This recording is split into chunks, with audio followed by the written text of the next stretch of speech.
As I meet with small business owners, I unfortunately I see a common misunderstanding between effectively delegating tasks and responsibility and abdicating all responsibility. And sometimes this happens because a new business is able to just really hit on all cylinders from right off the start, and they have great success in the beginning, and the owner abdicates the responsibility and hands things off too fast or too soon, and it results in things falling apart, the business collapses, and then they have to rebuild it. And they hand it off again too soon, and the business collapses, and they're caught in this cycle of constantly having to rebuild their business again. The good news, it doesn't have to be this way. The reason these happen is because the work on the front end to build that foundation, to maintain the level of success and grow with it, hadn't been done yet. And we don't know what we don't know. There's a great book out there by Michael Gerber called The E-Myth, which absolutely describes this scenario perfectly.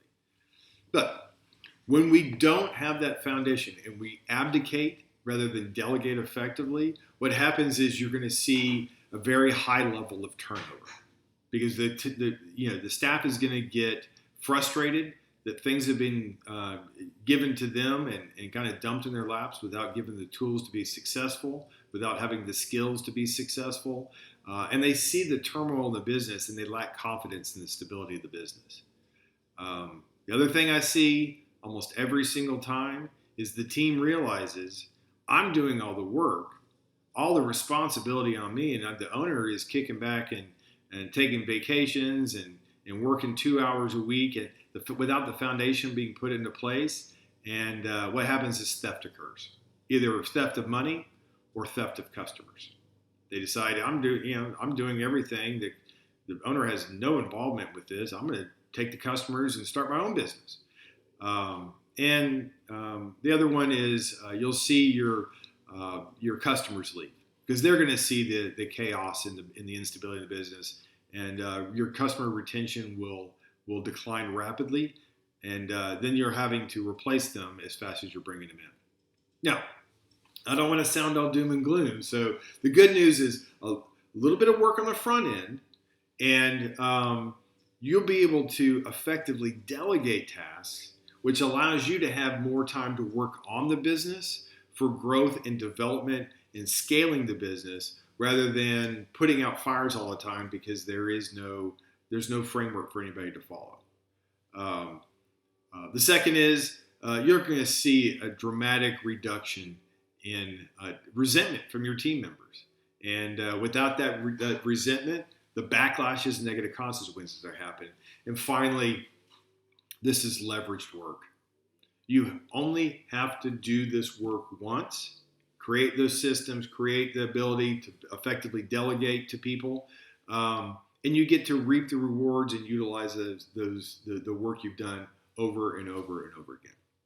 So, what are the steps we need to do to be able to effectively delegate rather than abdicating responsibility? The first is, before you even hire a team member, even when you're a solopreneur and you're starting over, is identify what your performance indicators are, the KPIs.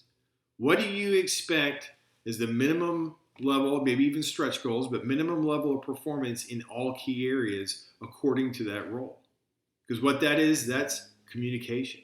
Clear communication to the team member of what you expect from them. That's measurable. And now they know what you expect.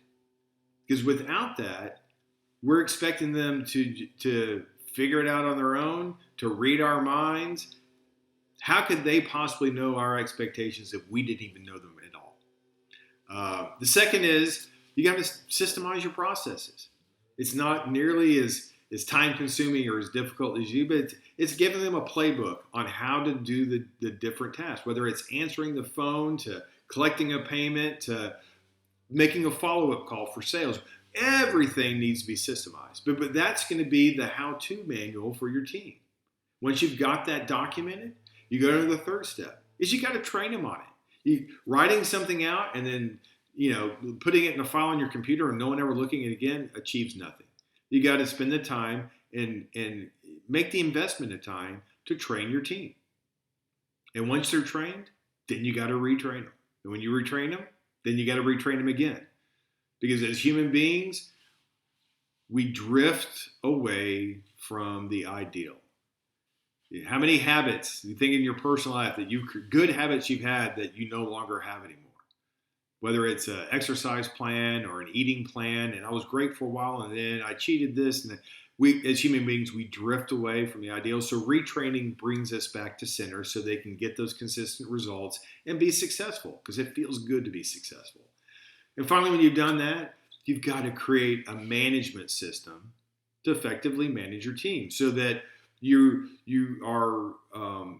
can validate and are confident that they're competent in their role, that they're competent with the skills and the tasks they have to do, and that they're productive as well. That's what a management system is about.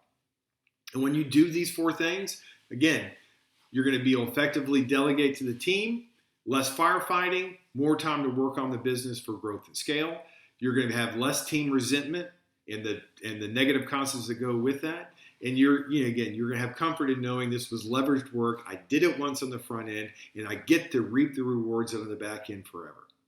So if this is something that you want to avoid, or it's a challenge you're facing right now, the good news is it doesn't have to be that way. There is a solution, and I'd love to talk to you about it. So schedule a discovery call with me, and we can actually talk together and create a customized plan for you to delegate effectively and build a business that can eventually work without you.